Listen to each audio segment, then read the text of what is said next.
So good morning, everyone.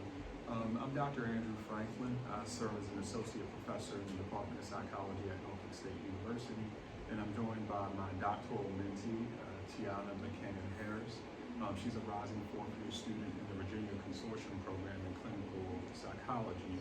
Can I speak a little louder? Yes, sure. Or potentially zoom in.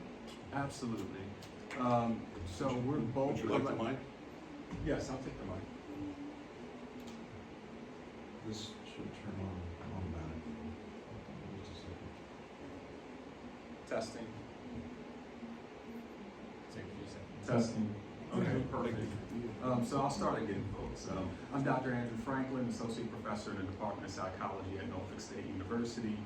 This is my mentee, Tiana McKan and I. She's a rising fourth-year student in the Virginia Consortium program in clinical psychology. We're both collectively representing Norfolk State University, which is located in, you guessed it, Norfolk, Virginia.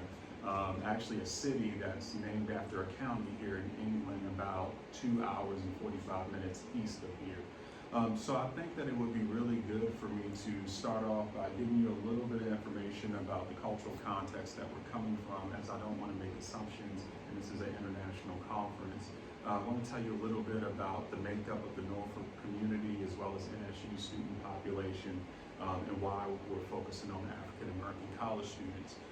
So as I said, we're from Norfolk, Virginia, consists of about 233,000 residents, lots of shoreline as it relates to beaches, rivers and waterways, all of that. The demographic as it relates to NSU, there's about 41% white individuals, 39% black individuals. It's known as Mermaid City because of a rich maritime history, and Norfolk is also home to the largest naval base in the world. Many people venture there because of the beaches and the waterways and such. They really enjoy the culture. We're at Norfolk State University, which is a historically black college and university that was founded in 1935, in large part to provide opportunities to black individuals at a period of time in history where they did not have a lot of opportunities to realize education and be able to pursue their dreams and their aspirations. Right now, the student population is about 5,300 to 6,000 students, a couple of doctoral programs, some master programs, undergrad programs, and for some reason they hired me, so I had no idea, but we're both kind of walking along beside each other trying to figure that out. In terms of why we're focusing on African American college students, as it relates to U.S. history, the black church is absolutely critical in trying to understand how black individuals have been resilient throughout time. The black church historically has served as an institutional backbone for black individuals, providing social support as well as spiritual support. It's been a hub in terms of community organization to resist oppression. And this is particularly the case during periods of segregation and slavery. So the reason why we're focusing on African American college students is because religiosity has historically been really important, and it continues to be important, although at different levels, given the proliferation of all of these institutions and organizations that folks can access now that civil rights are just a little bit better. So that's a little bit about kind of the impetus behind the sample for this particular study. So I'll start off by giving you some background information, mainly as it relates to the residue effect, and kind of talking about our line of thought as it relates to just trying to extend the research a bit and explore the experiences of religious nuns. I'll leave it up to Tiana to talk a bit about the methods and the results. And then I'll talk about the discussion portion of this, and we'll have some Q&A. Okay. So the composition of religious diversity in the United States has changed throughout the years. Based on a Pew Research Center poll back in 2009, about 77% of individuals identified as Christian. And in 2021, it has gone down to about 63% of the U.S. adult population. As it relates to religious nuns, what we've seen is that in 2009, about 6% of the U.S. adult population identified as nuns. And in 2021, that has ballooned to 17%. Now, there is a recent religious landscape survey that shows that Christianity seems to be plateauing and leveling off, and that there's no longer a steep decline as it relates to that percentage going down and people identifying as Christian. And other religious faiths are actually experiencing a rise. So in particular, Hinduism, Buddhism, and Islam, there seems to be an uptick in terms of the percentage of people that are assuming those identities. But in the U.S. religious landscape, these are individuals that are about 4% to 5% of the U.S. adult population. Where I wanted to focus was on the religious nuns. Religious nuns have been defined in a variety of ways. Atheists, agnostics, individuals that are currently not religious, as well as individuals that have never been religious. I've seen some definitions that have included secularists, humanists, individuals that are spiritual but not religious. And there is a need to understand a bit more the experiences of religious nuns, given that they are a growing heterogeneous population that may resemble religious populations. As astutely articulated by the presenter before me, there is a such thing as a religious residue effect. So previous research has highlighted the religious residue effect that involves individuals who undergo disaffiliation, still retaining some of their values through religious beliefs and communities. It's thought that this happens because of entrenched schemas as well as habits that tend to be persistent over time, even though people make shifts in terms of their identity. And because I love to plagiarize, that is a graph that I took from the previous presenter from Daryl, who's out in the audience. But this highlights the religious residue effect, the stair-step pattern that shows up. Daryl has done some tremendous work looking at this across different cultural contexts, mainly across these three groups. The religious residue effect is shown up in terms of consumer purchasing as it relates to religious goods, a range of psychological, social, and behavioral factors that are related to religion. Here, this is just showing more evaluations.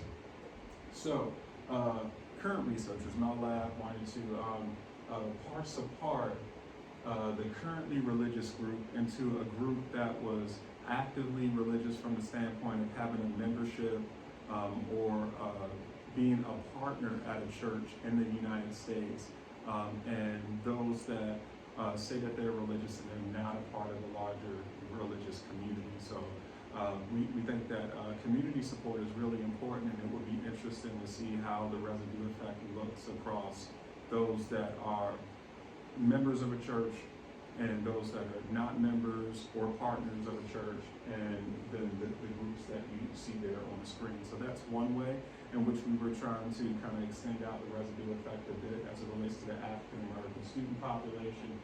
And we wanted to explore some new variables as well as it related to the residue effect.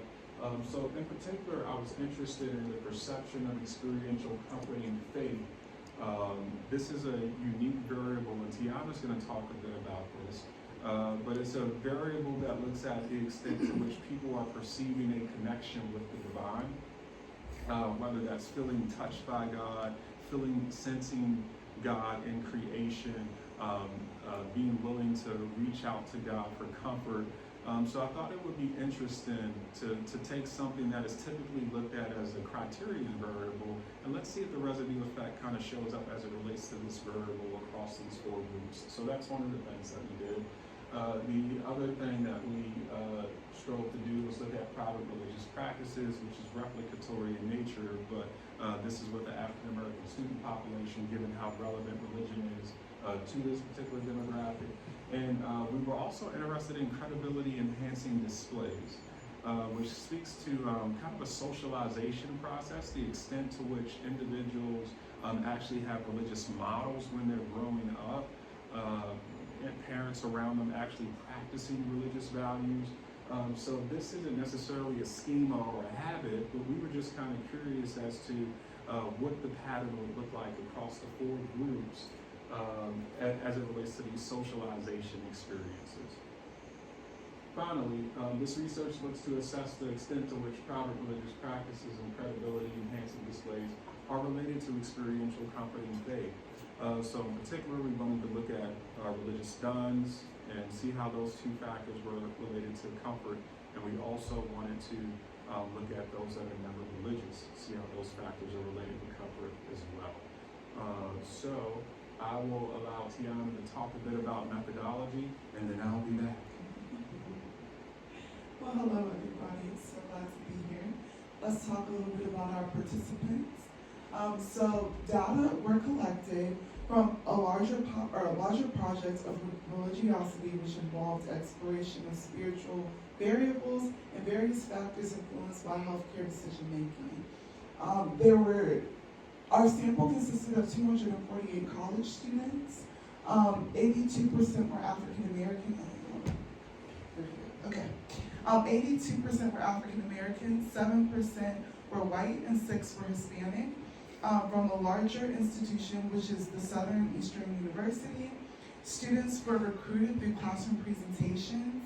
Ages ranged between 18 to 27 years of age. So we focus primarily on Generation Z. We have 79% of the sample that identified as women, and 74.3% identified as Christians, while 17.6% identified as with Eastern religions. So those are things like Buddhist and Hindu. Now talking a little bit about our measures. We have the demographic survey, which allowed us to get some of those demographics that we talked about earlier. We have the brief multi-dimensional model of religion and spirituality, which focused on private religious practices and experimental comforting faith, which Dr. Franklin talked about a little bit earlier. We have the credibility enhancing display scale, which again just shows the exposure that our individuals or participants had with religion growing up. We use surveys online to collect our data, and participants were entered into a drawing for a gift card based on their completion of the survey. So here is just some of the descriptive statistics that we had. So with that being said, we'll start off with CREDS. So with CREDS, it's a 7-item measure that assesses how often participants were exposed to religious behavior during childhood on a 7-point scale. So 1 equaled no exposure and 7 equaled extreme exposure. The sample seemed to indicate the moderate exposure to religious behaviors growing up, and non-religious individuals had the least amount of exposure. When we look at private practice of religion, it assessed the frequency of meditating, praying, and reading sacred writing on an 8-point scale, 1 being more than once a day and 8 being never. And we could talk about findings when we start going over some of the other slides. Experimental comforting faith, which also measured the resilient, or the amount in which people felt that God helped them with coping and comfort across 7 items, which now we can kind of go to the next one. It allowed us to see the results, and it allowed us to see the means for CREDS, which showed us that religious affiliated individuals had higher exposure, which is to be expected, whereas religious unaffiliated, formerly religious, they were kind of in the middle, and never religious had the lowest, which shows the residue effect here. You can go to the next one. We have the mean of private religious practice by religious identity. Again, more residue effect here, with religiously affiliated being the highest on the totem pole, and formerly religious and never religious surprisingly being identical, close to identical. So that was interesting. And then last but not least, we have the means of the experimental comforting faith by religious identity, which again, the residue effect was present here as well. So our results ended up showing us that multi-regressions analysis showed us that formerly religious individuals' private practice and CREDS together significantly predicted experimental comforting faith, explaining 38% of the variance. Only private religious practices had a significant positive effect. For the never religious group, the model explained 28% of the variance, And again, only private religious practice significantly predicted experimental comforting faith, while creds showed no significant effect.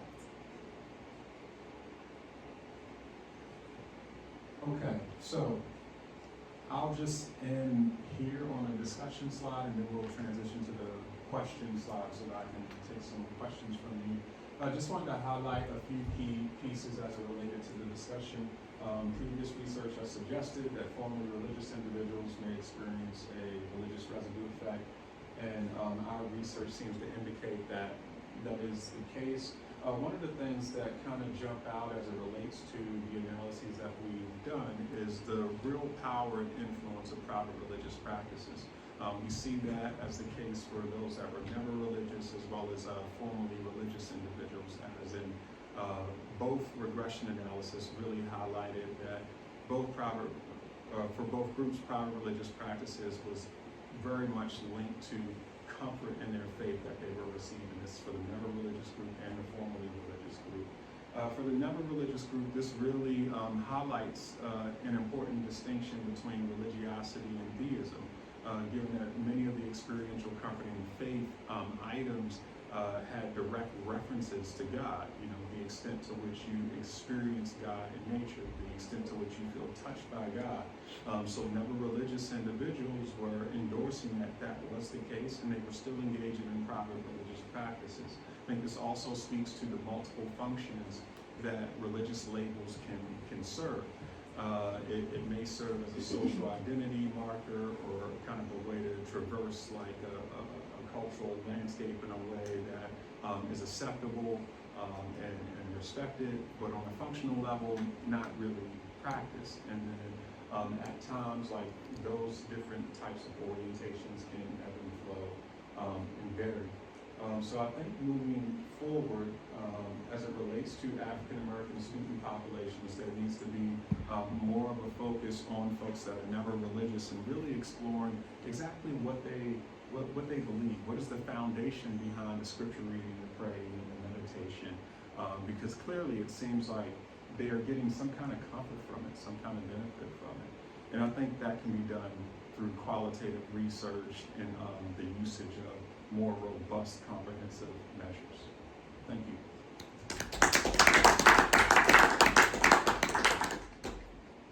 Questions, folks?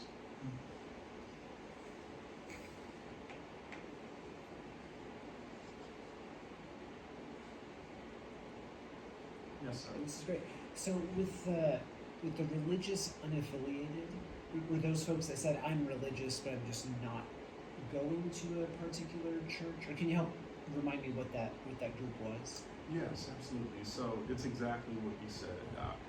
So it would be folks that said I'm religious, but I'm not necessarily a member of a congregation, or I don't have like a face-to-face leader that's providing me with some sense of discipleship and guidance.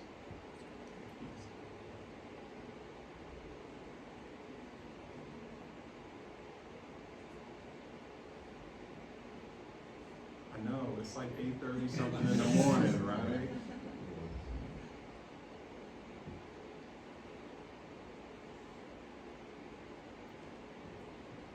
If no other questions, thank you all. Thank you.